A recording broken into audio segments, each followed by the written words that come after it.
अब धर्मदास इन बातां न सुन के बहुत प्रभावित हुआ। पुण्यात्माओं, बहुत कुछ परमात्मा ने उसको समझाया, उस प्यारी आत्मा ने बड़ा ध्यान से सुना, लेकिन ये मन, ये पुराना रंग जल्दी से हटता नहीं। काफी देर सुनते सुनाते फिर कोई ऐसी बात कह दी धर्मदास जी ने कि महात्मा जी, आप तो बहुत कड़वी कड़वी बातें कह रहे हो। क्या इनकी पूजा करने वाले निकम्मे होते हैं? परमात्मा ने कहा, मैं नहीं कह रहा, आपकी गीता बोल रही है। कहने का भाव यह है कि धर्मदास जी ने फिर से परमात्मा की बातों में अरुचि व्यक्त कर दी। अरुचि व्यक्त की तो परमात्मा कबीर परमेश्वर जी फिर अंतर ध्यान हो गए। अंतर ध्यान हुए तो वो फिर रोने लग गया, फिर रोने लग गया, हे भगवान मेरे पे गलती बन गई। इतना अच्छा ज्ञान दिया और सारे सत प्रमाण दिए। अब क्योंकि हम श्रद्धालु इतने हैं, हम इन भगवानों की जो पूजा करते थे इनके विषय में कुछ सुनना भी पसंद नहीं करते कुछ दिन तो। लेकिन पुण्यात्माओं, अगर कोई दंत कथा सुनाता हो, अपनी महिमा व्यर्थ बनाता हो तो वो नहीं सुननी चाहिए। सदग्रंथों में लिखे प्रमाणों को नहीं मानता है तो वो आदमी ठीक नहीं। उसके विषय में परमेश्वर कहते हैं, जानबूझ साची तजय करे झूठते ने, और ताकि संगत है प्रभु सपने में बना दे। ये सोचकर परमात्मा अंतर ध्यान हो गए। अब धर्मदास के सामने अंधेरा छा गया। और पुण्यात्माओं, जिस परमात्मा को सर्व सुखदायी बताया जाता है, वो परमात्मा जहां प्रकट हो जाता है 100 किलोमीटर में तो कम से कम शांति हो जाती है। और वो तो बैठे उसके कति साथ में, जैसे किसी के कोई हाथ पर गर्म पानी या चाय गिर गई हो, उसमें कितनी पीड़ा होती है, और उसके ऊपर बर्फ का टुकड़ा रख दिया जाए, कैसा महसूस करता है? जैसे उस पर कुछ भी नहीं है, शांत हो जाता है। ऐसी दशा है भगवान जब उसके पास थे तो उसको इतनी शांति थी। परमात्मा के दूर होते ही उसके अंदर वही फिर पीड़ाएं, जैसे रह पुत्र की इधर उधर की बातें, वो नूर फलाना नूर नू कर दूं, ऐसे कर दूं। ये आग है, सबके अंदर जल रहा है प्राणी अपनी अपनी आग में। तो वो महसूस, उसको जो आनंद हो रहा था वो खत्म हो गया। और जो ज्ञान उसे मिला वो प्रमाणित, और फिर भी अपनी किस्मत को रो रहा कि मैं कैसा दुष्ट हूं, मैंने भगवान खो दिया। अब फिर रोने लग गया, अब त्याग दिया, वापस चल पड़ा अपने घर की तरफ। और क्या कहता है परमात्मा की वाणी में लिखा है, तावा रोवत धर्म नीनागर, कहाँ गए मेरे सुख के सागर। अधिक वियोग हुआ हमसे ती, जैसे निर्धन की लुटगी खेती। कल्प करे और मन में रोवे, दसों दिशा को वो मग जोवे। अब रो रहा है, अन्यों कहे भगवान बेग में लो करूं अपघाता, अब ना जीऊं सुनो विधाता। अब धर्मदास जी नो देखे कि भगवान कहीं मेरे पीछे तो नहीं है, ऊपर तो आकाश में तो कहीं दिखाई नहीं दे रहे हैं। कहते हैं कल्प करे और मन में रोवे, दसों दिशा को वो मग जोवे। चारों तरफ देख रहा हूं, दसों दिशा को, ऊपर को नीचे को। और कहता बेग में लो कर हूं अपघाता, मैं ना जीऊं सुनो विधाता। हे परमात्मा जल्दी दर्शन दे दो, अब मैं जीऊंगा नहीं मैं आत्महत्या करूंगा। रोता हुआ घर पे आ गया। उसकी पत्नी ने सोचा भगत क्यों रो रहा है, क्या बात होगी इसको। अब बोल नहीं पा रहा, इतना बुरी तरह रो रहा। कहां से? मथुरा से रोने लगा था, बांधवगढ़ पहुंच गया एमपी में, 800 किलोमीटर। 2 दिन 3 दिन जाने जाने में लगे होंगे उसको। पैदल चलते थे पहले, कोई सवारी नहीं होती थी ऐसी। और श्रद्धालु थे, पैदल चलते थे।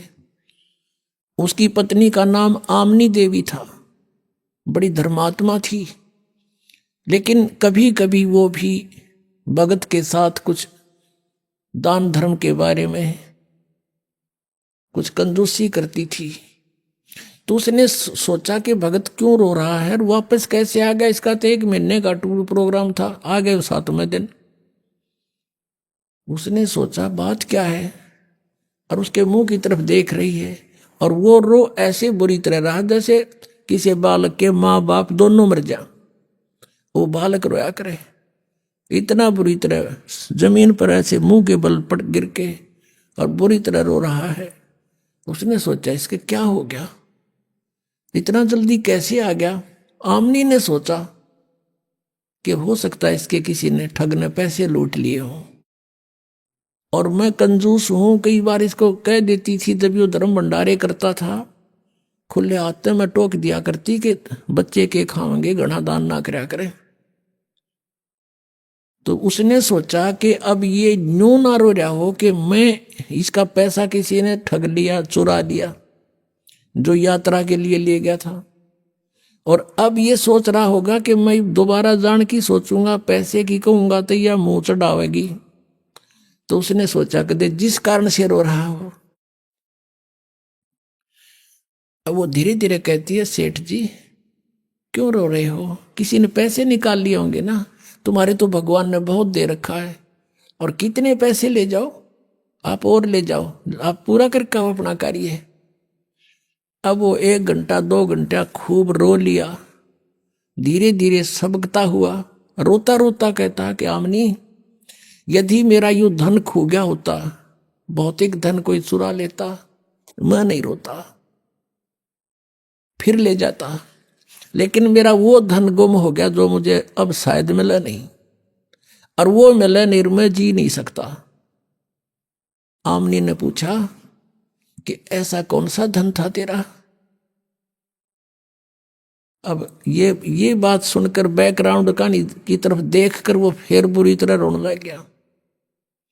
रोते रोते काफी देर के बाद जब उस थोड़ा सा स्वाभाविक सा हुआ, शांत हुआ, सारी कथा बताने लगा। जो परमात्मा ने ज्ञान सुनाया था सारी ज्ञान सुनाया, और सृष्टि रचना सुनाई थी परमात्मा कबीर जी ने। अब इतना समय नहीं रहा आज के सत्संग में, नहीं वो भी सुनाता, कल सुनाएंगे। तो वो उसने सारी सुनाई, और सब अपने साथ घटना बताई कि ऐसे ऐसे मैंने रोटी बनाई, उसमें चींटियां जल गई थी, और वो चींटी सारी जीवित कर दी, मेरा पाप काट दिया। अब आमनी कहने लगी इतना बढ़िया ज्ञान और खुद भगवान देने आ रहे थे, आप तो व्यापारी हो, आप तो बिजनेसमैन थे, यू सौदा चूक कैसे गए। अब धर्मदास कहता जिंदगी में पहली बार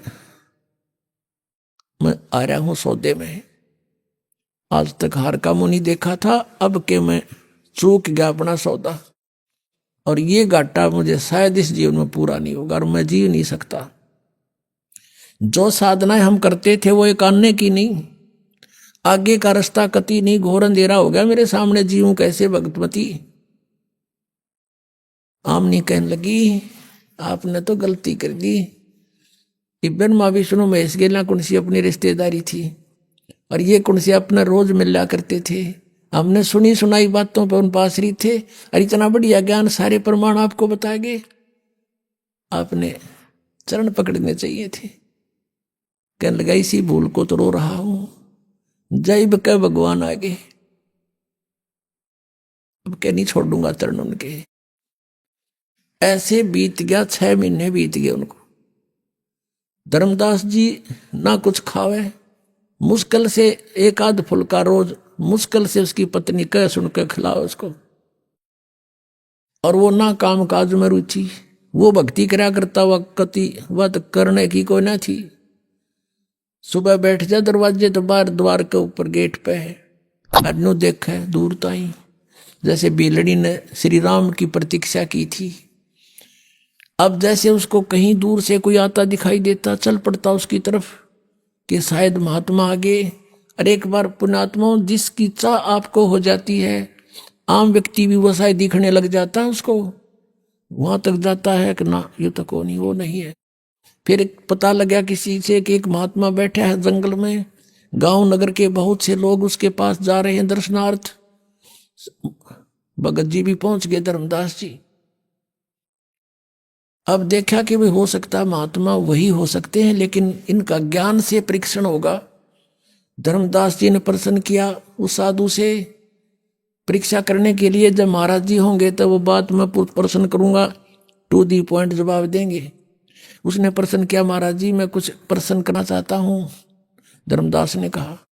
वो साधु महात्मा बोला, करो बच्चा।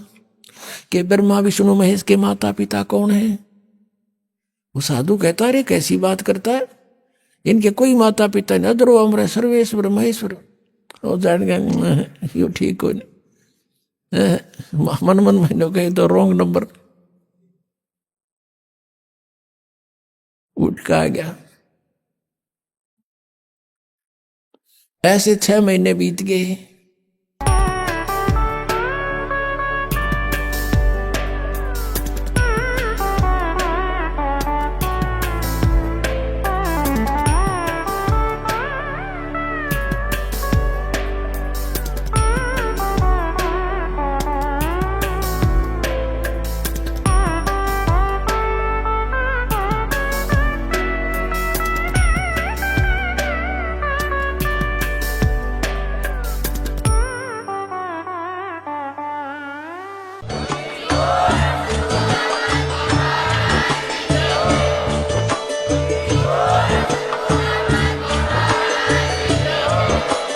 आप सुन रहे थे जगत गुरु तत्वदर्शी संत रामपाल जी महाराज जी के मंगल प्रवचन। अधिक जानकारी के लिए विजिट कीजिए हमारी वेबसाइट www.jagatgururampalji.org। संत रामपाल जी महाराज जी के शुभ आशीर्वाद से पूरे विश्व भर में 500 से भी ज्यादा नाम दीक्षा केंद्र हैं, जिन पर संत रामपाल जी महाराज जी द्वारा ऑनलाइन निशुल्क नाम दीक्षा दी जा रही है। अपने नजदीकी नाम दीक्षा केंद्र का पता करने के लिए संपर्क करें 8222880541।